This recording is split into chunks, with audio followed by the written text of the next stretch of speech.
Magandang araw po. Ako po ay si Domingo Robles, taga Barangay Suliban. Kasalukuyan pong consultant ng New Clark City Power Corporation, company po ng Meralco. I've been for Meralco for 37 years.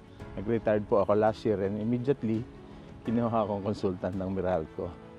Being in Meralco for 37 years, halos buong Baliwag lumalapit sa akin. Kasi three-termer ng kapitan yung kapatid ko at nakilala ako na taga Suliban, taga Baliwag. Lahat po ng tao or kapitan lumalapit sa kapatid ko and then lumalapit sa akin. And then pag po nawawala ng kuryente, anytime may tumatawag sa akin, may nagigising, and I'm responding to that call. Lately, nung last year, lumapit si Mayor at ito raw Barangay Santo Niño, barangka ay kailangan ng almost mga 30 poles. Nagawa naman po natin ang paraan yung lugar na yan. In my position kasi, being an engineer ng Meralco at malaki yung sakop ko, kami yung nagre-restore sa mga typhoon.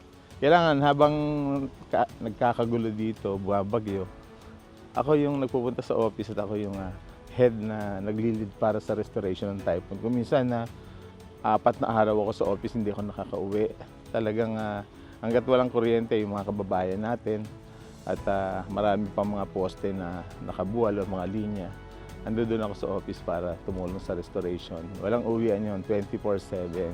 Siguro yung going beyond my call of duty. Kasi hindi ko mo taga Meralco lang ako 8 hours lang, hindi. I'm 24/7 on call sa trabaho ko.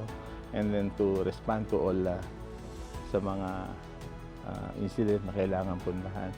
Lalo na, I remember one time na nagdadrive ako dyan sa along sa DRT Highway. Traffic, ang haba ng traffic. Sabi ko, ba't kaya traffic?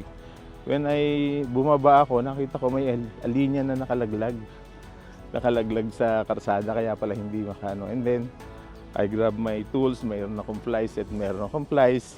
Nagpunta ako mismo, senior assistant vice president na ako. Pinutol ko yung linya. Itinabi ko sa daan at inayos ko. Nakaraan yung mga tao. Ako nagpapasalamat kahit na for the longest time na siguro na-recognize din, nakita ako na I have a big part in the development ng community, particularly sa Baliwag. Mahal ko kasi itong Baliwag taga rito ako Kaya sabihin na natin may favoritism, inuuna ko talaga to pag may nawawalan ng kuryente at may mga kababayan tayo lumalapit, mahina ang kuryente, gusto magkaroon ng mga poste at yung linya nila nakakatakot. Kasi being a Meralco engineer at being taga Baliwag, ang kailangan ko ay magdala ng liwanag sa ating sambayanan. Magdala at magpanatili ng liwanag kasi if you remember during the pandemic, doon na-realize ng mga tao na hindi lang food, clothing, and shelter ang importante. Meron pang 4, electricity. Kasi electricity power us all, di ba? Lahat ng tao nasa bahay, kailangan ng aircon, kailangan ng internet. Kaya during those times na nasa pandemic, naka-duty ako. Hindi ako halos umuwi for how many months. Nandun ako to maintain or pagpatuloy ang liwanag na dala ng Meralco.